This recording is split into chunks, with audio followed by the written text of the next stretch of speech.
Good evening friends, सभी को नमस्ते, गुड इवनिंग। फटाफट ज्वाइन करिए।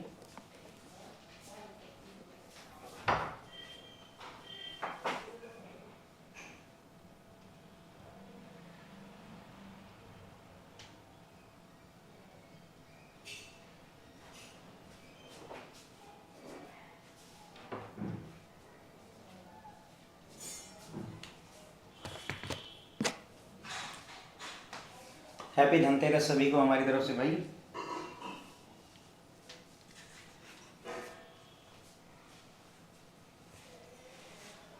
BFA module D chapter number 30 part 1 start करेंगे अपन। ठीक है, आज और कल में चैप्टर नंबर 30 कवर कर लिया जाएगा, फिर हम 31 की तरफ बढ़ेंगे।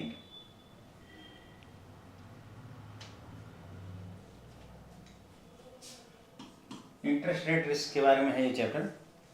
पहला क्वेश्चन है, what is the primary function of internal control in banks with regard to interest rate risk. Interest rate risk के रिगार्डिंग इंटरनल कंट्रोल का मुख्य फंक्शन क्या है?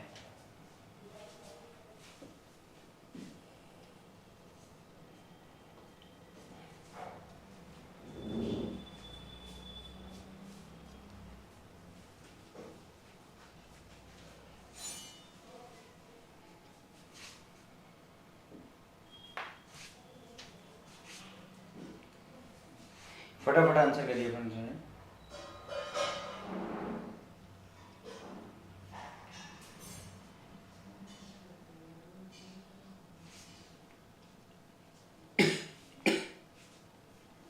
माइक, यस यस, सॉरी,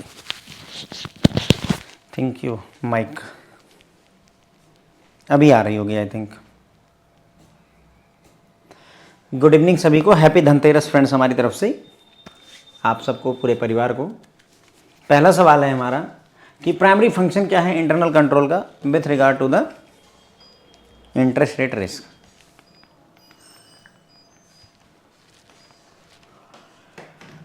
तो फ्रेंड्स ये है to promote effective and efficient operation, reliable financial and regulatory reporting and compliance with the relevant laws, regulation and institutional policies.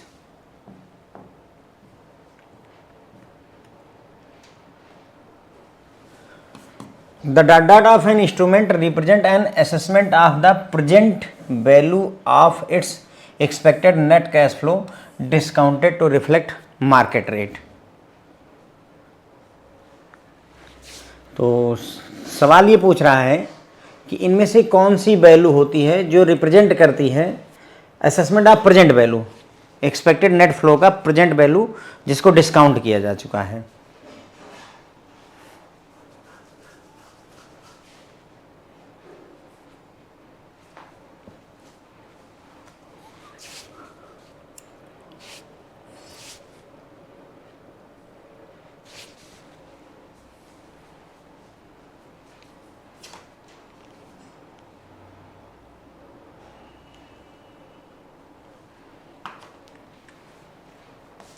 मतलब जितना भी कैश फ्लो आने वाला है, मान लो कि 100 रुपये हर महीने या हर ईच ईयर जो है 100 रुपीज़ आने वाली है, तो 100 रुपीज़ की हम प्रेजेंट वैल्यू निकालते हैं। ठीक है, डिस्काउंट करके कि आज की डेट में कितना वैल्यू होगी। तो ये किस वैल्यू को रिप्रेजेंट करता है? फ्यूचर प्राइस को, बुक वैल्यू को, फेस वैल्यू को, या इकोनॉमिक वैल्यू को? तो this is representing economic value. The economic value of an instrument represent या तो प्रेजेंट वैल्यू को रिप्रेजेंट कर रहा है या तो इकोनॉमिक वैल्यू को रिप्रेजेंट कर रहा है, जो हम यहाँ पर करने वाले हैं या कर रहे हैं। Economic value of an instrument represents an assessment of the present value of its expected net cash flow discounted to reflect market rates. Question number 3 है, what type of interest rate risk arises when there is no timing mismatch in repricing but the magnitude of change in interest rate on asset and liability differs. Current value को friend जो है, मतलब present value को economic value बोल सकते हैं।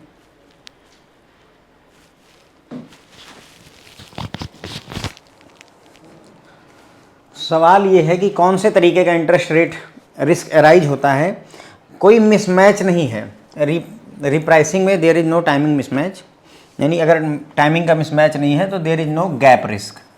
Gap risk नहीं है, कोई मिसमैच नहीं, कोई गैप नहीं है, लेकिन जो मैग्नीट्यूड ऑफ चेंज है इंटरेस्ट रेट का, एसेट और लाइबिलिटी का, वो चेंज होता जा रहा है अलग अलग लेवल पर, difference.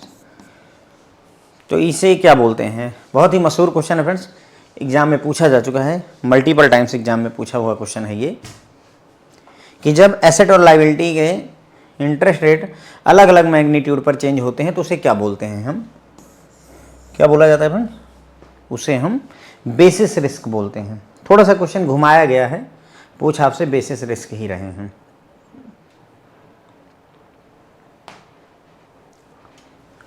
Which are the following to be regarding bank with a positive net interest position? तो इनमें से कौन सा सही है? एक बैंक है जिसकी पॉजिटिव नेट इंटरेस्ट पोजीशन है। पॉजिटिव नेट इंटरेस्ट पोजीशन मतलब कमा ज़्यादा रहे हैं और खर्चा कम कर रहे हैं, यानी कि हम लोन पर इंटरेस्ट ज़्यादा पा रहे हैं और ब्याज पर कम दे रहे हैं, that's kind of the thing, तो उसे पॉजिटिव नेट इंटरेस्ट पोजीशन बोलते हैं।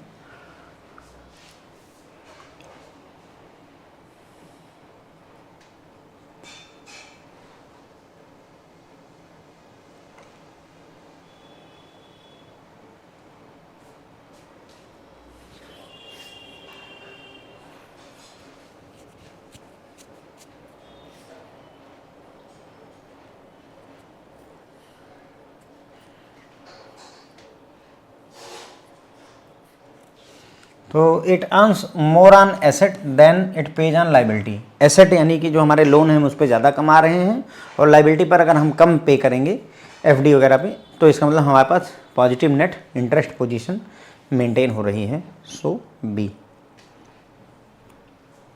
गैप आर मिसमैच रिस्क पर एक छोटी सी केस स्टडी है। क्वेश्चन नंबर 5 है, a bank hold 100 crore in liability at 9% with maturity of 1 year. तो लाइबिलिटी है 100 करोड़ रुपए की, उस पर 9% का रेट ऑफ इंटरेस्ट। अब लाइबिलिटी है तो हमें पे करनी पड़ेगी एफडी, यानी 9 करोड़ रुपए बैंक पे कर रहा है, बराबर है। इतनी बात यहाँ से क्लियर होती है। 1 साल की मेच्योरिटी है इसकी। How many years? 1 year. Which it uses to fund 100 crore asset. अब ये क्या करता है, इससे यही 100 करोड़ रुपए लोन के तौर पर बांट दिए जाते हैं। एसेट यानी लोन के तौर पर 100 करोड़ बांट दिया, तो 10% का रेट ऑफ इंटरेस्ट चार्ज किया जाता है। तो अगर 10% हम चार्ज करेंगे तो बैंक को 10 करोड़ कमाई होगी। तो बैंक 10 करोड़ कमा रहा है, 9 करोड़ गवा रहा है। तो बेसिकली फ्रेंड्स यहाँ पर 1 करोड़ रुपए प्लस चल रहा है बैंक, राइट।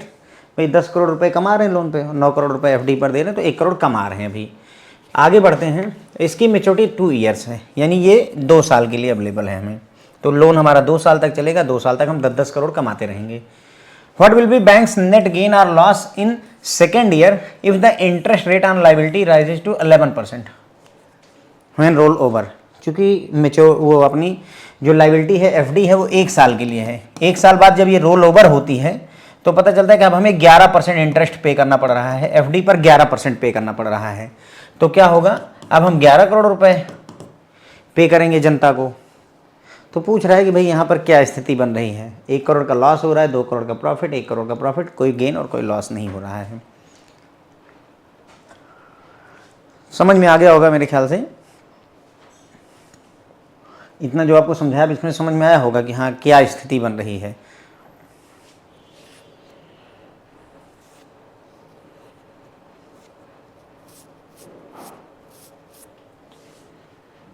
ठीक है। तो अगर हम ईयर 1 की बात करें, पहला ईयर, तो भाई हमारा यहाँ पर लाइबिलिटी है, यहाँ पर एसेट है, यहाँ पर 9% की कमाई हो रही है, यानी 9% जा रहा है, और यहाँ पर 10% आ रहा है। तो नेट हमें 1% का प्रॉफिट हो रहा है, राइट।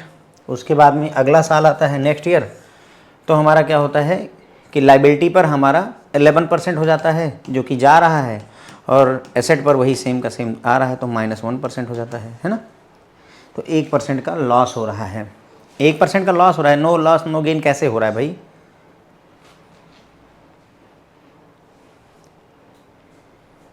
ठीक है, 1% का लॉस। अब 100 करोड़ रुपीज पर 1% का लॉस, 1 करोड़ रुपए का लॉस होगा friends. Okay,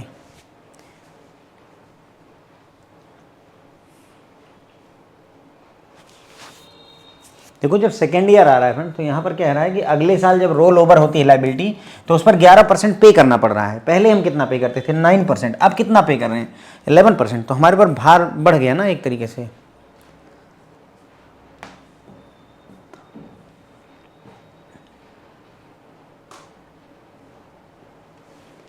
What happens in an asset sensitive position when market interest rate rises?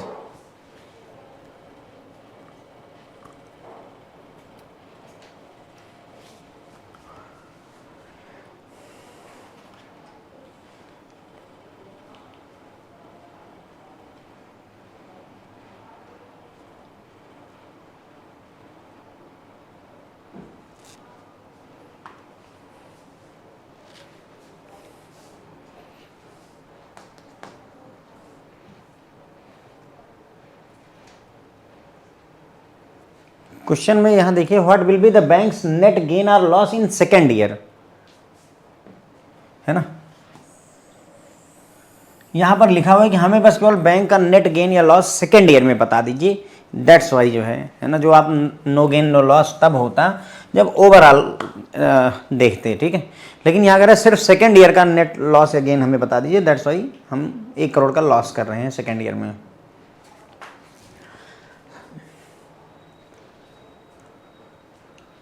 What happens in asset sensitive position. Asset sensitive का मतलब ये होता है कि एसेट जो है एसेट की रिप्राइसिंग ज़्यादा हो रही है लाइबिलिटी के मुकाबले, इसलिए एसेट सेंसिटिव है। कैसे, मान लीजिए कि हमने कोई लोन दिया है 6 मंथ के लिए, जबकि जो हमारी एफडी हुई है, यानी जो हमारी लाइबिलिटी है वो मान लीजिए 10 ईयर के लिए कोई एफडी करा के गया है, ठीक है। तो क्या होगा कि अब 10 साल की एफडी है और हर 6 महीने पर हम इसको लोन के तौर पर बांटते रहेंगे, है ना, ये वाली। तो ये एसेट सेंसिटिव है। लोन क्या है हमारा, एसेट है, एसेट सेंसिटिव। अगर इसी जगह पर लाइबिलिटी बार बार रिप्राइसिंग होगी तो उसे लाइबिलिटी सेंसिटिव पोजीशन कहते हैं। तो एसेट सेंसिटिव पोजीशन है और इंटरेस्ट रेट बढ़ रहा है। अगर इंटरेस्ट रेट बढ़ेगा तो क्या होगा, देखिए समझते हैं। मान लेते हैं कि यहाँ पर जो है बैंक 10% इंटरेस्ट कमा रहा है, जबकि एफडी पर उसे 8% देना पड़ रहा है। तो कितना कमा रहा है बैंक, 2% कमा रहा है, राइट भाई। लोन पे 10% कमा रहे हैं, एफडी पर 8% दे रहे हैं। फिर रिप्राइसिंग हुई, अब ये 11% हो गया। तो अब हम कितना, और एफडी पर 8% देना होगा हमें अभी भी, क्यों, क्योंकि ये रिप्राइसिंग नहीं हो रही है, फिक्स है। तो अब हम 3% कमाने लगे। फिर ये मान लो 14% हो गया अगली बार। तो उसके बाद में यहाँ पर हम 8 ही दे रहे होंगे, तो 6% ज़्यादा कमाने लगेंगे। तो एनआईआई जो है, नेट इंटरेस्ट इनकम हमारी बढ़ रही है, ठीक है, इनकी इंक्रीज हो रही है। सवाल ये है कि सर ये 10, 11, 14 और ऐसा ही क्यों हुआ, 8 क्यों नहीं हो गया, क्योंकि ये बोल रहा है भाई कि when interest rate rises, interest rate बढ़ता जा रहा है। इंटरेस्ट रेट जब बढ़ रहा है तब क्या होगा, इसलिए हम बढ़ता हुआ क्रम ही ले रहे हैं कि भाई बढ़ती जा रही है इंटरेस्ट रेट, ओके। अगर इसने लिखा होता कि इंटरेस्ट रेट घट रहा है तो दूसरा कंसिडर करते हैं हम। दैट्स वाई हम इसे बढ़ते हुए ले जा रहे हैं। और एसेट सेंसिटिव है, इसीलिए हमने एसेट को ही बार बार रिप्राइस किया हुआ है। तो वही बोल रहे हैं, I increase asset reprice faster than liability. Asset की रिप्राइसिंग लाइबिलिटी के मुकाबले ज़्यादा तेज हो रही, तो एनआईआई यहाँ पर इंक्रीज हो रहा है। इन हुई situation a bank consider liability sensitive. किस सिचुएशन में बैंक को लाइबिलिटी सेंसिटिव आप मानेंगे।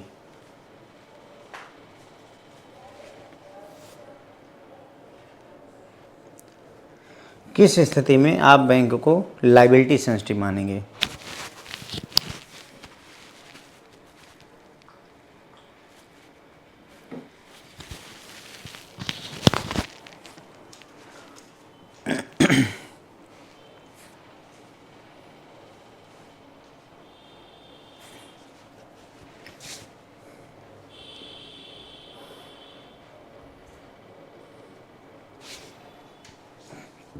है ना, when liability is reprice faster than asset.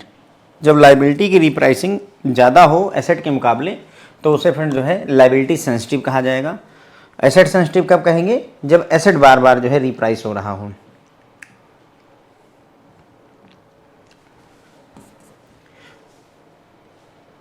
इनमें से कौन कौन से रिस्क को क्लासिफाई किया गया है इंटरेस्ट रेट रिस्क के तहत, यानी इनमें से कौन कौन से इंटरेस्ट रेट रिस्क के टाइप हैं। पहला मिसमैच या गैप रिस्क, दूसरा basis risk, embedded option risk, yield curve risk, reinvestment risk, call risk.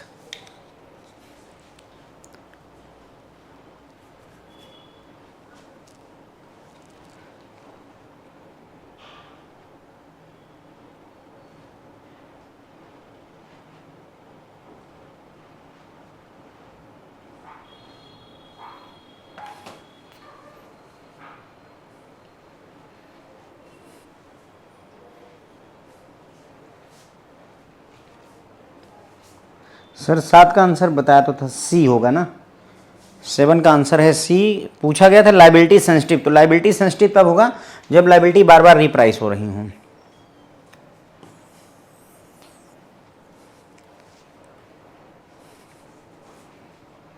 B होगा। कॉल रिस्क नहीं होता है फ्रेंड, बाकी सारे के सारे यहाँ पर रिस्क होते हैं। Gap, mismatch risk, embedded option risk, reinvestment risk, basis risk सारे होते हैं। सबके बारे में नहीं बताऊंगा क्योंकि कहीं ना कहीं क्वेश्चन में हम फिर पूछेंगे, रिवीजन नहीं करवाएंगे। What happens to the market value of an asset और liability when interest rate rises. सवाल थोड़ा सा ट्रिकी है। किसी एसेट या लाइबिलिटी की मार्केट वैल्यू को क्या प्रभाव पड़ता है जब इंटरेस्ट रेट बढ़ता है?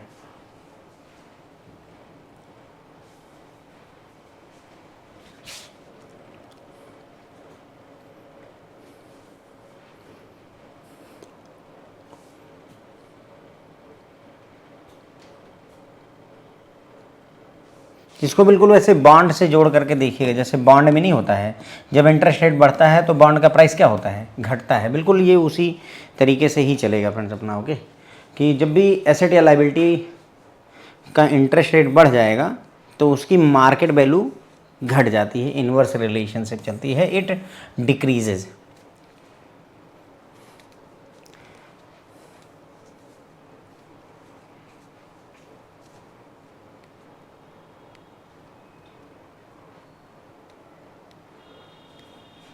जैसे मान लो हमने जो है 1 लाख का लोन दिया हुआ है किसी कस्टमर को, ठीक है, 1 लाख का लोन दिया हुआ है और 10% उस पर इंटरेस्ट अपन चार्ज करते हैं, मान लेते हैं। तो इसका प्रेजेंट वैल्यू निकालने का क्या हो जाएगा? 1 लाख को डिवाइड कर दीजिए 1.1 से, ठीक है, क्यों? क्योंकि 10% रेट ऑफ इंटरेस्ट है। तो क्या हो जाएगा यहाँ पे?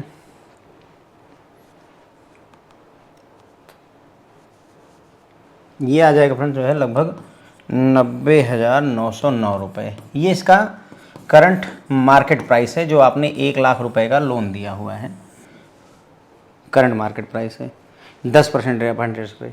अब मान लो कि हमारा रेट ऑफ इंटरेस्ट बढ़ जाता है, से कि डबल हो गया, तो अब 1 लाख मान लेते हैं 20% रेट ऑफ इंटरेस्ट हमने चार्ज कर दिया, इंटरेस्ट रेट हमने बढ़ा दिया, तो अब 20% करेंगे तो 1.2 प्रेजेंट मार्केट प्राइस हम निकाल रहे हैं, यानी प्रेजेंट वैल्यू निकाल रहे हैं। तो 1.2, 1 लाख को 1.2 से करेंगे। क्यों 1.2 से कर रहे हैं? क्योंकि देखो हमको 100% तो होता ही है, प्लस 20% ये और होगा, तो ये 120% हो जाता है, डिवाइडेड बाई 100 करते हैं तो 1.2 आ जाता है। वही चीज़ यहाँ पर करी गई है। तो 1.2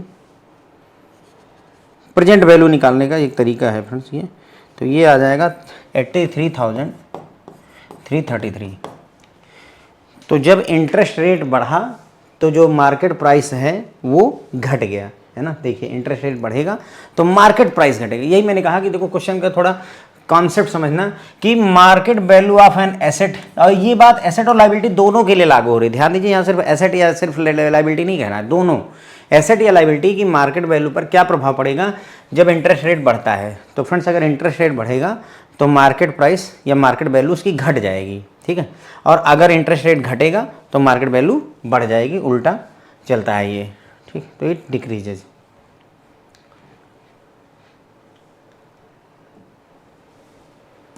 Which of the following are commonly used interest rate risk measurement techniques by bank? Interest rate risk को मेजर करने की कौन कौन सी टेक्निक यूज होती हैं?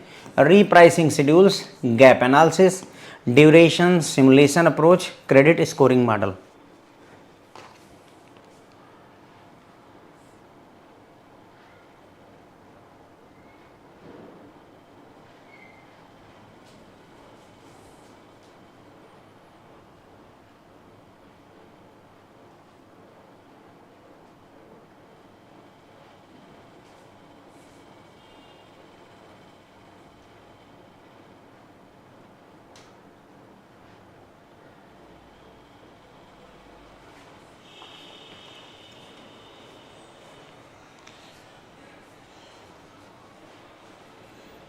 तो इंटरेस्ट रेट रिस्क को मेजर करने की जो टेक्निक होती है फ्रेंड्स, उसमें क्रेडिट स्कोरिंग मॉडल नहीं आता है, repricing schedule, gap analysis, duration और सिमुलेशन अप्रोच, ये चार के चारों ही आते हैं यहाँ पर। ये हो गया।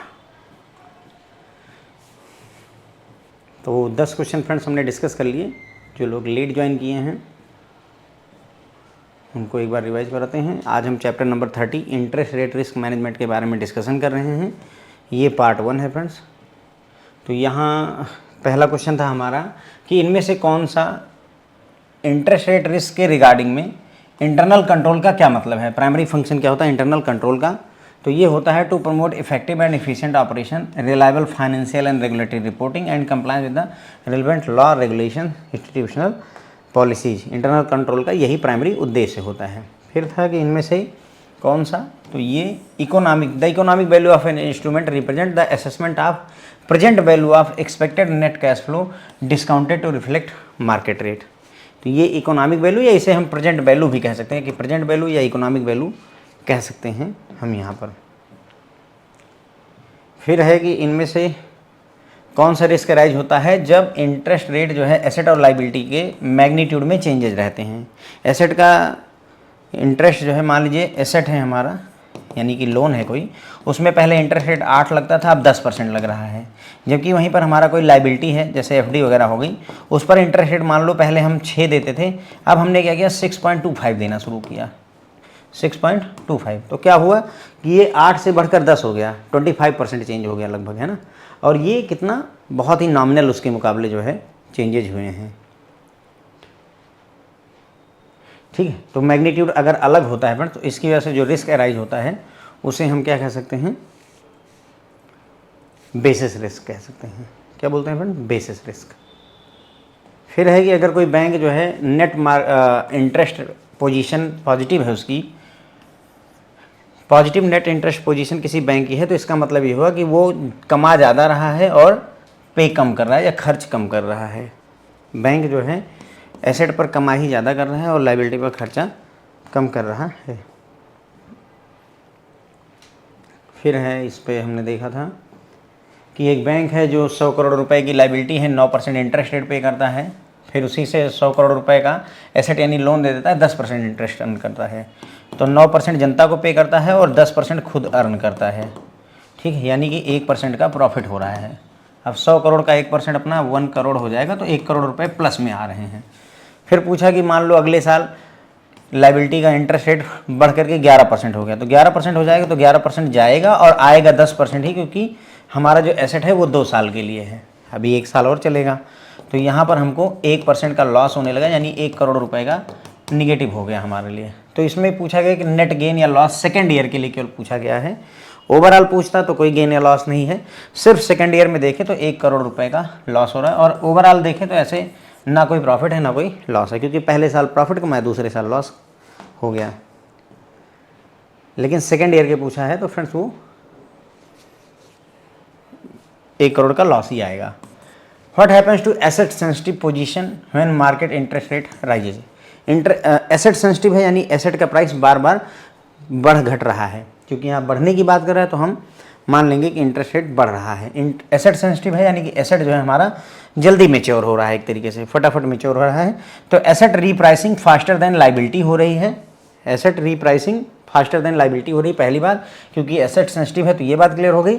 और NII इंक्रीज कर रहा है, NII इंक्रीज कर रहा है, नेट इंटरेस्ट इनकम जो है बढ़ रही है। क्यों बढ़ रही है, मैंने आपको एक एग्जांपल दे करके दिखाया था भाई कि हमारा जो एसेट है मान लो उस पर हम 10% कमा रहे हैं, लाइबिलिटी पर हम 8% पे कर रहे हैं, तो हमारा 2% का प्रॉफिट हो रहा है।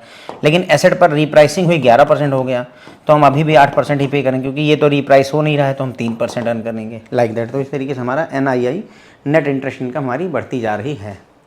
किस स्थिति में हम बैंक को लाइबिलिटी सेंसिटिव कहेंगे, जब लाइबिलिटी ज़्यादा फ्रीक्वेंटली जो है रिप्राइस हो रही हो। रिप्राइस का मतलब समझते ही होंगे कि भाई 6 महीने में FD ख़त्म हुई, नया रेट आ गया, पहले 8% FD थी, अब 6.5 पर हो गई, लाइक दैट। तो इसे रिप्राइसिंग कहते हैं। तो लाइबिलिटी रिप्राइस फास्टर देन एसेट हो रही तो उसे हम लाइबिलिटी सेंसिटिव कह देंगे।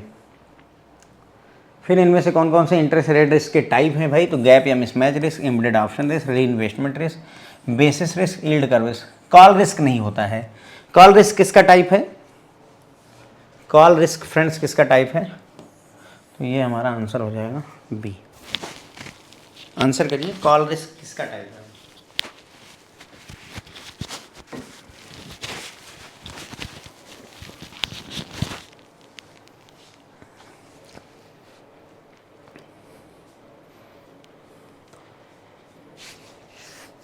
ठीक है। कॉल रिस्क, उसके बाद में फंडिंग रिस्क, और एक और था टाइम रिस्क। ये तीनों होते हैं फ्रेंड्स लिक्विडिटी रिस्क के। किसके? लिक्विडिटी रिस्क के ये तीनों होते हैं, कॉल, फंडिंग और टाइम रिस्क। फिर था कि भाई जब बॉन्ड के जैसे इसको सोचिएगा, आंसर कर पाएंगे, जब इंटरेस्ट रेट बढ़ेगा तो मार्केट वैल्यू ऑफ एसेट या लायबिलिटी या बॉन्ड की क्या होती है? घट जाती है। इंटरेस्ट रेट बढ़ेगा तो मार्केट वैल्यू घट जाएगी, इंटरेस्ट रेट घटेगा तो मार्केट वैल्यू बढ़ जाएगी। ध्यान रखने के लिए आपको बता रहा हूँ कि इसको बॉन्ड की तरीके से ही ट्रीट करेंगे तो गलत नहीं होगा। फिर है इनमें से कौन सी टेक्निक यूज की जाती है इंटरेस्ट रेट रिस्क को मेजर करने के लिए? तो repricing schedule, gap analysis, duration, simulation approach, ये चारों की चारों हम यूज करते हैं। तो 1, 2, 3 और 4 सी यूज हो जाएगा यहाँ पे। रिप्राइसिंग शेड्यूल, गैप एनालिसिस, ड्यूरेशन और simulation approach interest rate risk को मेजर करने के काम आती हैं। Which of the following responsibilities are maintained by senior management in the context of interest rate risk management? इनमें से कौन कौन सी रिस्पॉन्सिबिलिटी जो है सीनियर मैनेजमेंट द्वारा निभाई जाती हैं इंटरेस्ट रेट रिस्क के लिए? Appropriate limit on risk taking, adequate system and standard for measuring risk, standard for valuing position and measuring performance, a comprehensive interest rate reporting and management system, ignoring limit on risk to enhance profitability।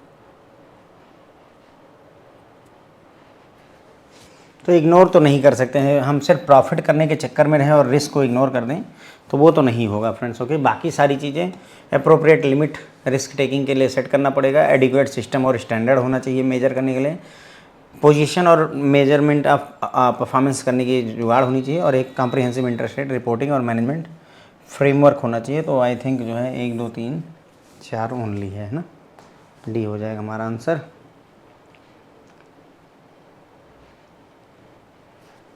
A dot arises from holding asset and liability with different principal amount, maturity date or repricing date, thereby creating exposure to change in level of interest rate।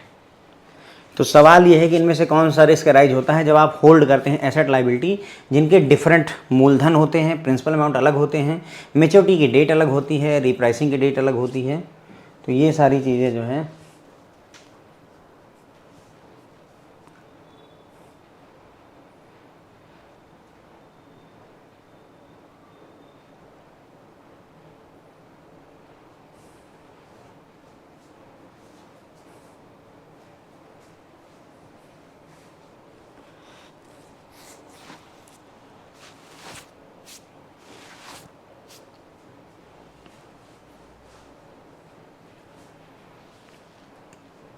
ठीक है। अब इसमें दिख रहा होगा भाई कि gap हो रहा है या मिसमैच रिस्क हो रहा है ना, क्लियर ही दिख रहा होगा इसमें, है ना। गैप या मिसमैच रिस्क अराइज होता है जब चीज़ें मैच नहीं करती हैं।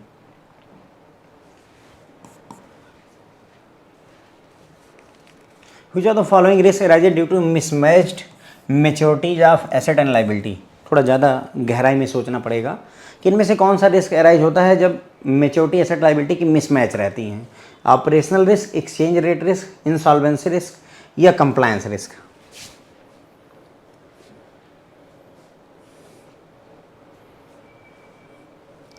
वैसे तो ये गैप रिस्क है या मिसमैच रिस्क है, लेकिन ये रिस्क जो है फर्दर आगे बढ़ता है तो किसका रूप लेता है?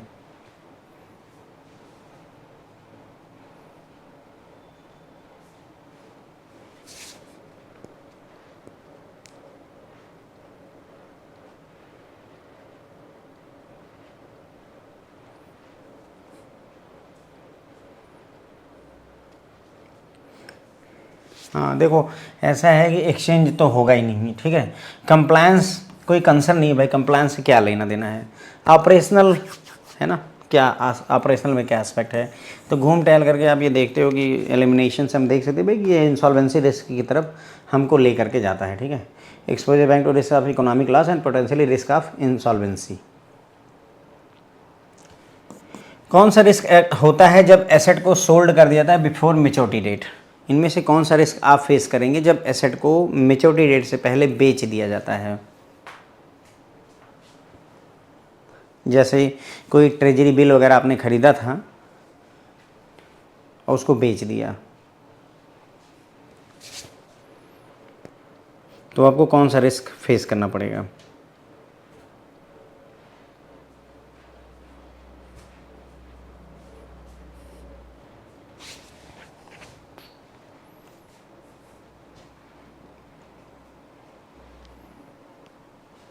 एसेट को अगर समय से पहले बेचेंगे you will face this risk, price risk आपको फेस करना पड़ेगा। Price risk occur when assets are sold before their maturity date in financial market. Bond price and bond deals are inversely related. ये तो चलो अलग बात होगी, लेकिन काम की बात है कि प्राइस रिस्क तब होता है जब एसेट को मैच्योरिटी डेट से पहले बेच दिया जाता है। क्वेश्चन नंबर 15 है, व्हाट इज द री investment risk. Reinvestment risk क्या होता है।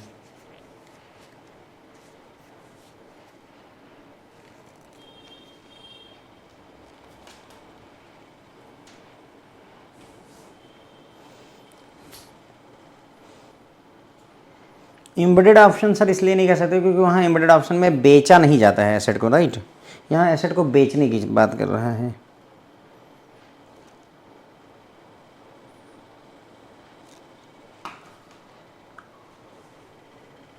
री investment risk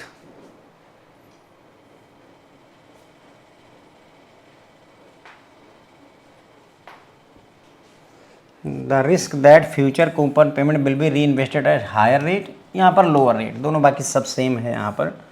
so which one two consider.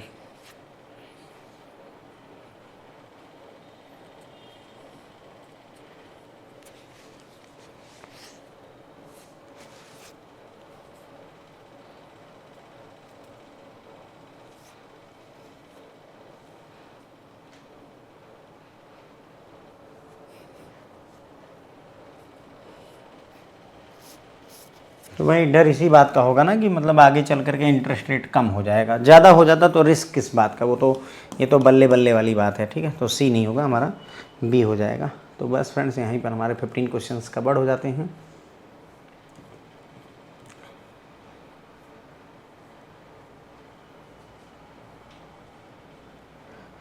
पहला सवाल है 11वां, मतलब कौन सी रिस्पॉन्सिबिलिटी सीनियर मैनेजमेंट द्वारा निभाई जाती है इंटरेस्ट रेट रिस्क मैनेजमेंट में। तो पहला एप्रोप्रिएट लिमिट सेट करते हैं, एडिक्वेट सिस्टम और स्टैंडर्ड डेवलप होता है, पोजीशन को वैल्यू करने के लिए और मेजरमेंट ऑफ परफॉर्मेंस की जाती है, comprehensive interest rate reporting management framework, ये छोड़ करके बाकी सारी चीज़ें होती हैं। तो हमारा हो जाएगा 1 2 3 4, आई थिंक ये है ना, डी आंसर हो जाएगा इसमें। सेकंड क्वेश्चन था कि भाई इनमें से कौन सा रिस्क अराइज होता है जब asset liability of different principal amount और मैच्योरिटी डेट जो है रीप्राइसिंग डेट की होती हैं। तो गैप या मिसमैच रिस्क। मॉड्यूल बी में भी फ्रेंड जो है ध्यान दीजिएगा,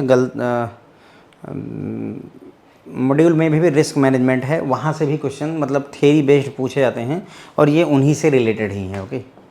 मतलब क्वेश्चन एग्जाम में थ्योरी बेस्ड पूछे जाते हैं रिस्क में, खास करके उनकी डेफिनेशन पूछी जाती है। इनमें से कौन सा रिस्क अराइज होता है जब मिसमैच्ड मैच्योरिटी ऑफ एसेट और लायबिलिटीज होती है। तो इंसॉल्वेंसी रिस्क का खतरा रहता है जब मैच्योरिटी मिसमैच करती हैं। भास्कर सर उस पर ऐप पे मैसेज कर दीजिएगा, आपका जो कोर्स है स्वैप कर दिया जाएगा अगर आपने, हाँ चेंज कर दिया जाएगा सर, कोई बात नहीं है। BFM प्लस ABFM की जगह पर दूसरा वाला मिल जाएगा।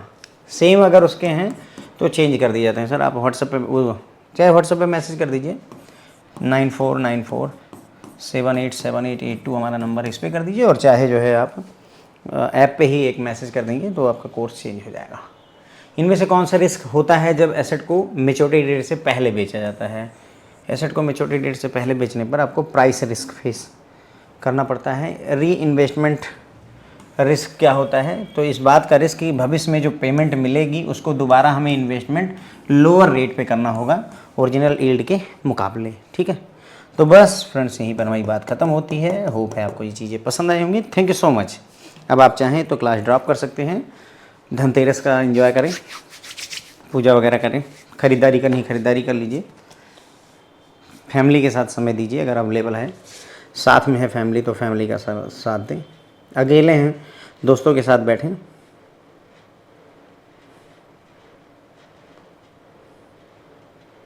हैप्पी दिवाली एडवांस में आप सभी को। कल और क्लास होगी फ्रेंड्स, ठीक है, कल है 19 तारीख आई थिंक, और 19 को हम क्लास करेंगे, दूसरे फॉर्मेट में होगी, ये वाले इस पे नहीं, लैपटॉप से पढ़ाऊँगा मैं कल, और हम चैप्टर नंबर 30 का पार्ट 2 करने वाले हैं कल। ओके, आफ्टर दैट जो है 4-5 दिन की छुट्टी रखेंगे, फिर मिलते हैं आपसे। Thank you so much friends. कल क्लास होगी, यस, दूसरे फॉर्मेट में होगी लेकिन क्लास होगी सर। कल हम क्लास में अवेलेबल रहने वाले हैं, ये सामने से नहीं पढ़ाऊँगा, जो वो नहीं अपन लैपटॉप पे पढ़ते थे।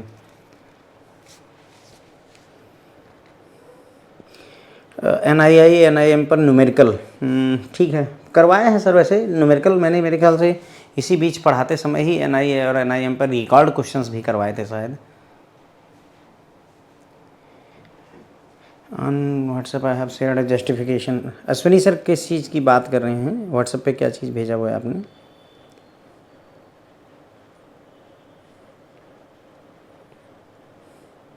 ठीक है सर, रिवीजन करवा देंगे सर। मॉड्यूल ए पे चलेंगे, इसके बाद में नेक्स्ट मॉड्यूल ए होगा। बस कल चैप्टर नंबर 30 ख़त्म होता है, इसके बाद में 2 और लेक्चर लगेंगे चैप्टर नंबर 31 ख़त्म करने में, फिर हम सीधे सीधे मॉड्यूल ए की तरफ बढ़ जाएंगे, और लगभग हमने सब कुछ पढ़ा दिया है। हाँ, it is a doubtful stage 3 and provision is 60%। अच्छा, ये कह रहे हैं, नहीं तो सर अब ये IIB वो उसकी RBI के सर्कुलर में सर गलती है, क्या बोल सकते हैं। 60% तो देखिए, या तो 25% होता है, फिर 40% होता है, फिर सीधे सीधे 100% होता है, राइट। मैंने देखा है सर, वो देखा था, क्वेश्चन मेरे सामने आया हुआ है। तो अब 60% वो कैसे ले रहे हैं RBI वाले, जाने भाई जो है। ये आपने मुझे भेजा था,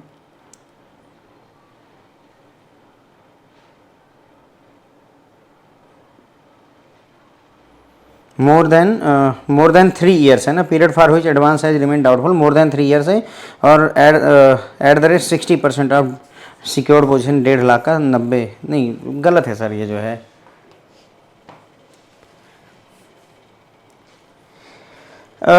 पढ़ना देखिए ऐसा है कि जैसे हम पढ़ाते हैं वैसे आप पढ़िए, सीधी सी बात है, थोड़ा टाइम इसको दीजिए, थोड़ा टाइम उसको दीजिए, ऐसे ही करना पड़ेगा। अभी अब जैसे देखिए, मतलब वही मैंने कहा था ना कि हम लगभग 20 तारीख तक, मैंने बोला था ना कि जब हम 1 नवंबर से मैंने स्टार्ट किया था मॉड्यूल डी, तो मैंने कहा था अगले 20 दिन में हम ये पूरा कवर कर लेंगे, है ना। और 20 तारीख नहीं, आज 18 तारीख है, अगर 20 तक क्लास चलती है या 21 तक हम ये पूरा कवर भी कर रहे हैं। आप ये चीज़ समझ रहे हैं, मतलब यही चीज़ है। देखो, एक दिन में जो प्रॉब्लम है वो ये है कि एक ईंट रखी ना, और आप लोग बिल्डिंगों के सपने ना देखें, है ना। धीरे धीरे एक एक ईंट रखते हुए चलिए भाई जो है। आज 3 ईंट हुई, कल 4 ईंट हुई, परसों 5 ईंट हुई, यू सी अब दिखना शुरू हुआ कि हाँ ये कुछ तो शेप ले रहा है। पर ये आपको सर कंसिस्टेंसी ऐसे ही रखनी पड़ेगी, then you will reach on the top, something like that. करना पड़ेगा सर, थोड़ा थोड़ा जोड़ते हुए। दिल्ली जाना है, शुरू करोगे तो 10 किलोमीटर गए, अभी बचा है 490 किलोमीटर। 60 किलोमीटर चले जाओगे तो पता चलेगा अब 440 बचा है। 200 चले जाओगे तो अब पता चलता है 300 रह गया, समथिंग लाइक दैट सर। यही ज़िंदगी का फ़लसफ़ा ही है। NDS OM sandbox FPI and FDI, okay ठीक है सर। डिफ़िकल्ट MCQs कोई बात नहीं है। देखिए ऐसा है ना कि मैं मॉड्यूल डी कवर कर ले रहा हूँ, ठीक है, और मॉड्यूल डी कवर हो जा रहा है, तो इस हिसाब से sir A + B + C + D चारों के चारों मॉड्यूल के हर चैप्टर को मैंने लाइव क्लास में कवर कर दिया है सर, ठीक है। सब कुछ कवर्ड है, कुछ ऐसा नहीं है। यदि हम अगली क्लास ना भी लें तो भी बहुत पर्याप्त मटेरियल है, आप उतना पढ़ नहीं पाते जितना मैंने पढ़ा रखा है। लिटरली हालात ऐसे हैं, इसीलिए अब आगे हमको क्या करना है। ज़रूरी नहीं कि भाई देखो ऐसा है कि बाद में चिल्लम पोआ मत मचाना, मतलब चिल्लम चिल्ली ना करिएगा। अभी 15 क्वेश्चन हो पा रहे हैं, हो सकता है आगे 5 ही 6 क्वेश्चन हो, क्योंकि भाई न्यूमेरिकल के लिए अलग से मेहनत करनी पड़ती है, उसमें फिर ऐसे नहीं आ सकते कि हाँ ठीक है लिख लिया आंसर, ठीक है इसका डी होगा तो पढ़ा दिया। न्यूमेरिकल आपको समझाना और सिखाना पड़ता है, मुझे भी पढ़ना पड़ता है, ध्यान देना पड़ता है। तो हो सकता है नंबर ऑफ क्वेश्चन कम हो, बट इंश्योर्ड रहिए सर कि मतलब जो कुछ भी बेस्ट हो सकेगा वो हम करें, क्योंकि अब करने को कुछ है नहीं तो बेहतर ही करेंगे, है ना। पढ़ा रखा है, आपको सिलेबस पूरा कवर कर रखा है और आपको लाइव क्लास में भी सारे एमसीक्यूज अच्छे लेवल के कवर करके, तो बचा क्या सर, सिर्फ प्रैक्टिस बची है, वो मैं आपको करवाता हूँ। प्रैक्टिस के साथ साथ मैंने कहा कि जैसे आपने बताया कि एनडीएस ओएम पर क्वेश्चन चाहिए, तो ये अच्छा टॉपिक है, वी विल कवर दैट, है ना, समथिंग लाइक दैट, ऐसा ही करेंगे, ठीक है।